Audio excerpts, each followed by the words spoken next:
നമുക്കൊരു കള്ള് ഷാപ്പിൽ പോയാലോ? പക്ഷെ കള്ളില്ലാട്ടോ, ഭക്ഷണം മാത്രമേ ഉള്ളൂ. കൊച്ചിയിൽ നല്ല തനി നാടൻ ഭക്ഷണം കഴിക്കാൻ വേണ്ടി ഞാൻ ഇന്ന് വന്നിട്ടുള്ളത് ഒരു തെക്കൻ ഷാപ്പിലാണ്. ആദ്യ കാഴ്ചയിൽ തന്നെ നമ്മുടെ മനസ്സ് കീഴടക്കുന്ന പോലത്തെ ഒരു ഹോട്ടൽ ആംബിയൻസ്. വാതിൽ തുറന്നപ്പോ തന്നെ ഒരു ഷാപ്പിന്റെ അകത്തേക്ക് കയറിയ ഒരു വൈബ്. അപ്പൊ ഫ്രണ്ട്സും ഫാമിലിയൊക്കെ ആയിട്ട് ഒരു ഡൈനിങ് ആണ് നിങ്ങൾ ഉദ്ദേശിക്കുന്നുണ്ടെങ്കിൽ ബെസ്റ്റ് ഓപ്ഷൻ ആണ്. ഷാപ്പിൽ വന്നിട്ട് കള്ളില്ല എന്ന് പറഞ്ഞാൽ നിങ്ങൾ സങ്കടപ്പെടണ്ട കേട്ടോ. ഇവിടെ നല്ല കഞ്ഞിവെള്ളം ഉണ്ട്, നമുക്ക് അത് വെച്ചിട്ട് അഡ്ജസ്റ്റ് ചെയ്യാം. ടച്ചിങ്സിനായിട്ട് കപ്പയും മീനും ബീഫും ഒക്കെ ഉണ്ട്. കല്ലിട്ട് അടിച്ച് പൊളിച്ച മാങ്ങ ഇത്. ഉച്ചക്കൊക്കെ നല്ല വിശന്നിരിക്കുമ്പോഴത്തേക്ക് ഇതുപോലെ കിട്ടണം. എന്നിട്ട് ഇങ്ങനെ പപ്പടമൊക്കെ പൊളിച്ച് നല്ല ഇടുക്കാച്ചി മീൻ തവ ഫ്രൈ ഒക്കെ കൂട്ടി പിടിച്ചാൽ എന്റെ സാറേ ഒന്നും കാണാൻ പറ്റില്ല. ഫുഡൊക്കെ കഴിച്ചു കഴിഞ്ഞാൽ നമ്മളൊരു ജ്യൂസ് കഴിച്ചു കേട്ടോ. ജ്യൂസ് വെച്ചപ്പോ ഈ അണ്ണൻ ഈ ഒരു സാധനമൊക്കെ ഇട്ടു വന്നപ്പോ എന്താ നമുക്ക് മനസ്സിലായില്ല.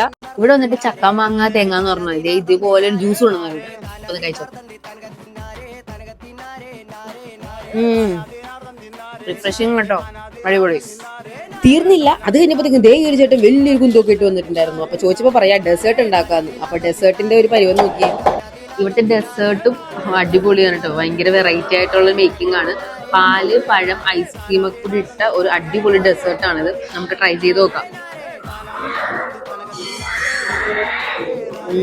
ഐസ്ക്രീം പായസം പോലെ ഉണ്ട്, അടിപൊളി, സൂപ്പർ സാധനം. ഷാപ്പിന്റെ ലൊക്കേഷൻ നിങ്ങൾ മറക്കണ്ട, വില്ലിംഗ്ടൺ ഐലൻഡ്, കൊച്ചി. അപ്പോ ഇതുപോലത്തെ വീഡിയോസ് വേണമെന്നുണ്ടെങ്കിൽ വേഗം എന്റെ പേജിൽ നിന്ന് ഫോളോ ചെയ്ത് വെച്ചോളൂ.